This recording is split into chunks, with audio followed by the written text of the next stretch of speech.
Alright, what's going on, guys? This is Mike again, and welcome back to, I guess, a decade in review. This time, well, there's going to be an annotation on the screen right now that'll link you to the playlist and the previous two videos that I did. Previous introduction videos, 2000 and 2001. Yeah, this will be 2002. Probably two videos. No, just one. I got it. Because there's not many games that came out this year, 2002 in video gaming. I am going to start with Jet Set Radio Future, which I remember playing as a kid, and it was weird because it was like if I remember correctly, I'm probably remembering this wrong, but you were on a skateboard and it was like a hoverboard. It was really weird. I don't remember what it was about, but all I remember from my childhood was dicking around on a hoverboard and just like. It was like Tony Hawk, but it was a hoverboard and it was weird. I don't remember. Maybe someone in the comments can link me to or tell me about. Someone in the comments can remember the game for me and more accurately, because I don't remember the fucking game at all. And if I can talk right now, I would probably say that House of the Dead 3 is still one of the better games that came out in 2002. House of the Dead 3 is like a classic arcade game that is still played in many arcade games today. Yeah. It's played in most arcade games like bowling alleys and stuff. House of the Dead 3 is just such a classic game. It's just so fun. It's a money gobbler, sure, no doubt, but it's a great game to just kill 10, 15, 20 minutes at a time. Until you run out of money, that is. But it's a great game. It's a good game. Fan-fucking-tastic.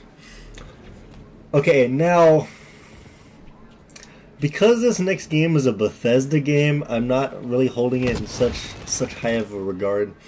But the Elder Scrolls 3 Morrowind, never played it.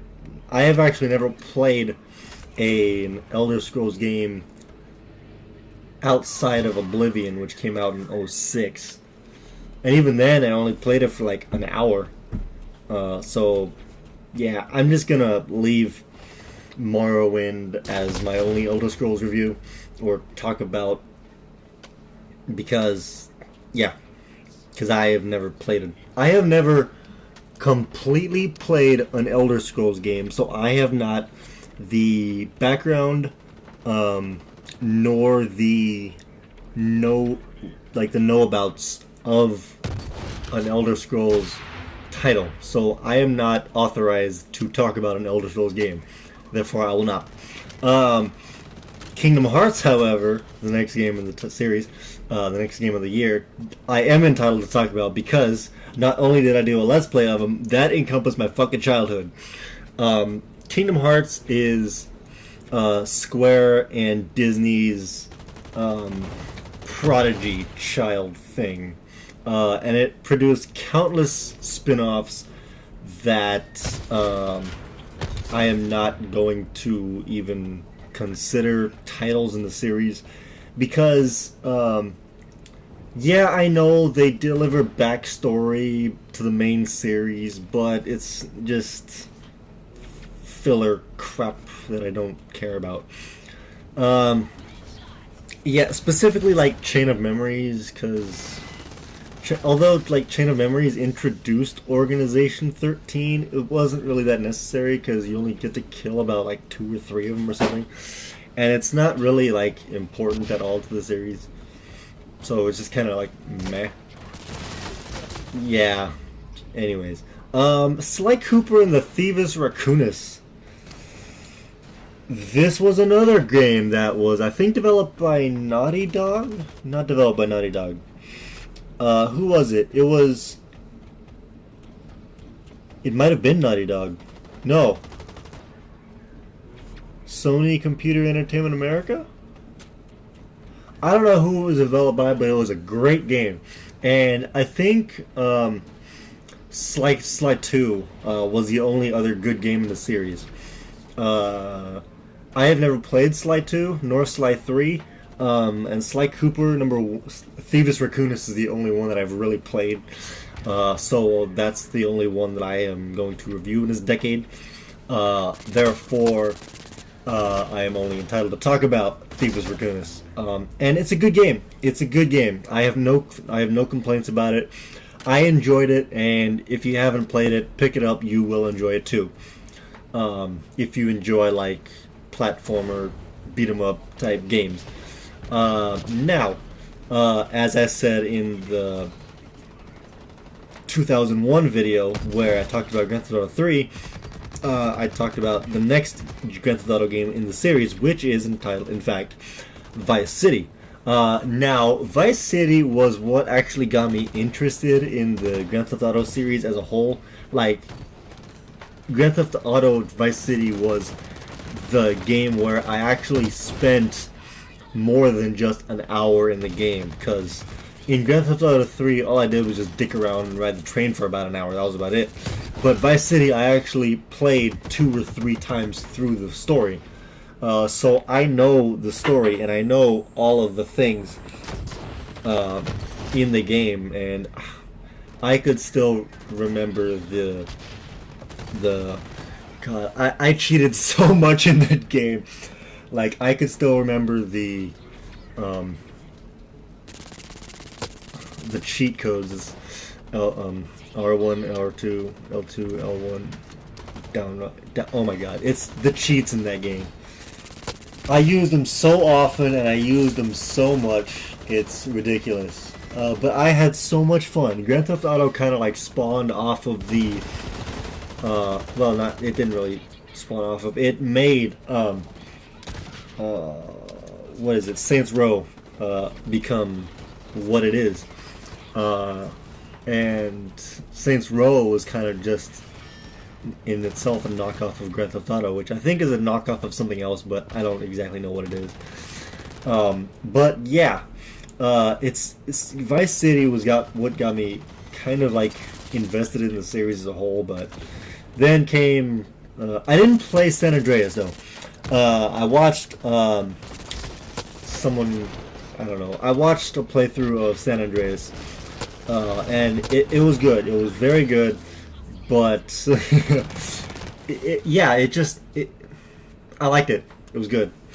Ratchet and Clank, yes, it's another game that made the PS2 live as long as it did for me. Because Ratchet and Clank, although I never beat it, like, as much as I fucking tried, I could never, ever kill Drex at the end of Ratchet and Clank. All I did, okay, you know how there's, like, you have... I'm not going to spoil anything because I've never beaten the fucking game. But it's obvious that Drex is the bad guy.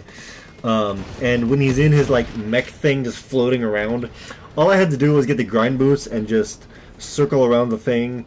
And then whenever I ran out of ammo, just go in the middle and do it again. But at that time, like, I could never get him down to, like, more than a sliver of health before I ran out of every fucking ammo that I had. And that pissed me off to no end, because that happened over and over and over and over again. So I never beat Ratchet and Clank. I was at the final boss, and I never fucking beat the game. That made me so frustrated, and it made me so pissed that I never beat it without the Rhino. Because I didn't have the Rhino on me. And you can't beat that game without the Rhino. And it made me mad, because I spent like 6 hours just taping down the taunter with the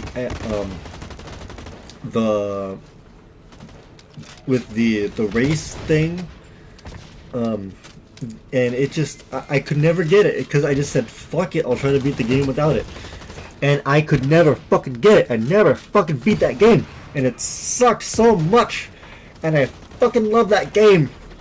Damn it.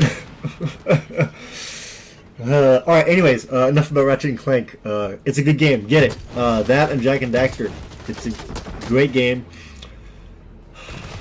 Metroid Prime. Yeah. Never played it. I have actually never played any Metroid game at all. Yeah, which is kind of weird because I don't know why it would be weird. I just never played Metroid, like, at all. I never played any Metroid game. So, yeah, I'm not entitled to talk about Metroid Prime. So, yeah. Sorry. I just bring it up, whatever.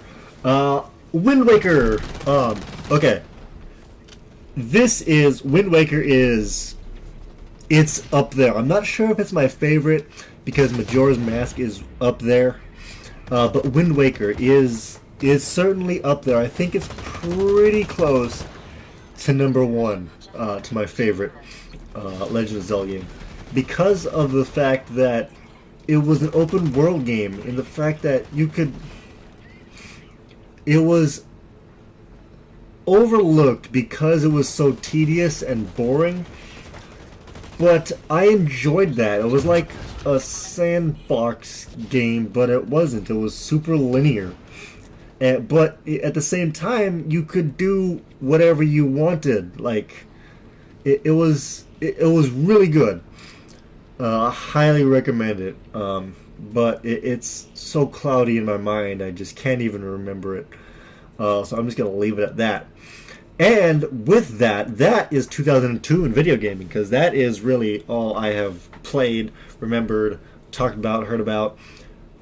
So yeah, I hope you guys enjoyed this, and I will see you guys later.